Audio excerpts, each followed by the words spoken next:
Bonjour à tous. Dans cette vidéo sur l'absorbance d'une solution colorée, nous allons comprendre le lien entre la couleur que nous percevons pour une solution donnée et les radiations lumineuses ou longueurs d'onde qu'elle absorbe. Pour commencer, il est utile de faire quelques rappels sur la notion de spectre. Comme tu le sais, la lumière blanche est composée d'une infinité de radiations lumineuses, ou couleurs, dont le spectre est représenté ici. Ce spectre est continu, c'est-à-dire qu'il n'y a aucune frontière entre les différentes couleurs, et chaque radiation peut être caractérisée par une longueur d'onde lambda, exprimée en nanomètres, ou par sa fréquence nue, exprimée en hertz. Le spectre visible par l'homme est constitué par l'ensemble des radiations de longueur d'onde comprises entre 400 nanomètres et 800 nanomètres. Et enfin, un spectre s'obtient en décomposant une lumière en l'ensemble des radiations qui la constituent, soit avec un prisme, soit avec un réseau. Petit 2, la couleur d'une solution. Que se passe-t-il lorsque de la lumière traverse une solution colorée? Une solution colorée va se comporter comme un filtre coloré. Prenons par exemple une solution colorée en bleu. On l'éclaire avec de la lumière blanche. Lorsque de la lumière blanche est envoyée à travers la solution colorée, certaines radiations, c'est-à-dire certaines couleurs ou certaines longueurs d'onde, vont être absorbées. Ces couleurs absorbées n'apparaissent donc plus dans le spectre une fois la solution traversée. On observe alors des bandes d'absorption dans le spectre. Il peut y en avoir une, comme dans notre exemple, ou plusieurs. Tout va dépendre de la couleur de la solution traversée. Dans notre exemple, on voit que les couleurs absorbées sont situées vers le jaune, jaune-orange, et les autres longueurs d'onde sont donc transmises.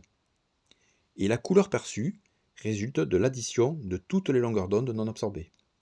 C'est-à-dire que notre œil capte ces radiations, et notre cerveau va en faire la synthèse additive.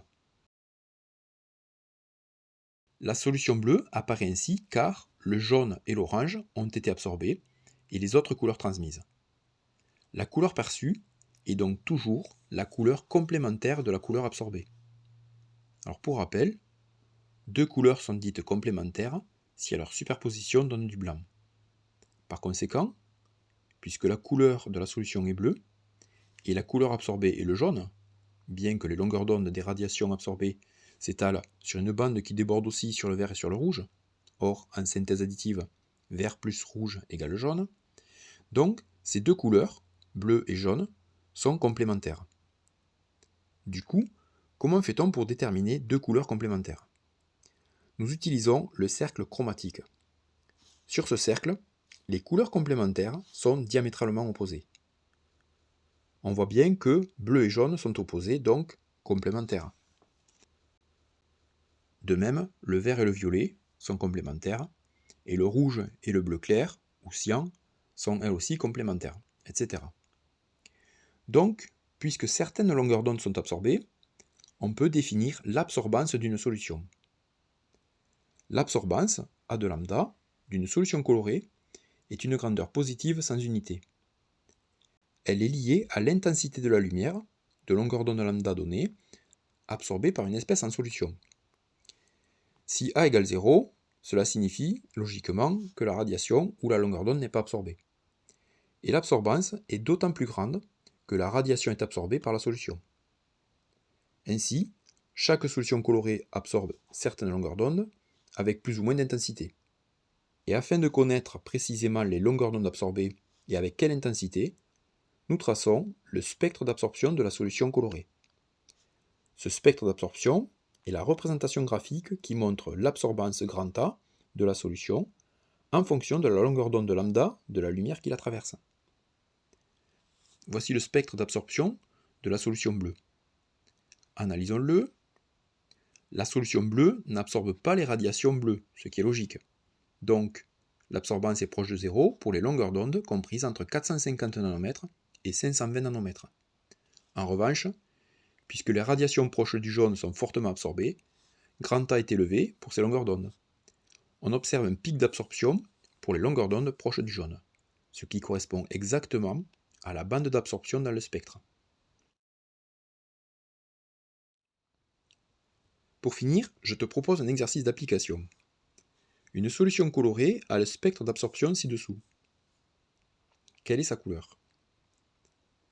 Alors comme précédemment, il faut trouver la couleur absorbée et en déduire la couleur complémentaire, qui sera donc la couleur de notre solution.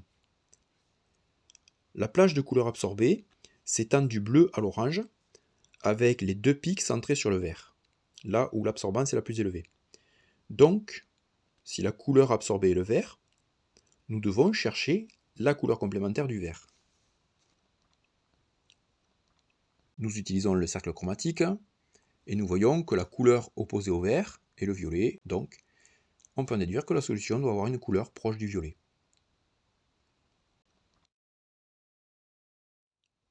J'espère que cette vidéo t'aura permis de bien comprendre cette notion importante sur absorbance et couleur d'une solution. N'hésite pas à laisser un commentaire ou à poser une question, j'y répondrai. Et si tu veux recevoir les prochaines vidéos, pense à t'abonner. À bientôt!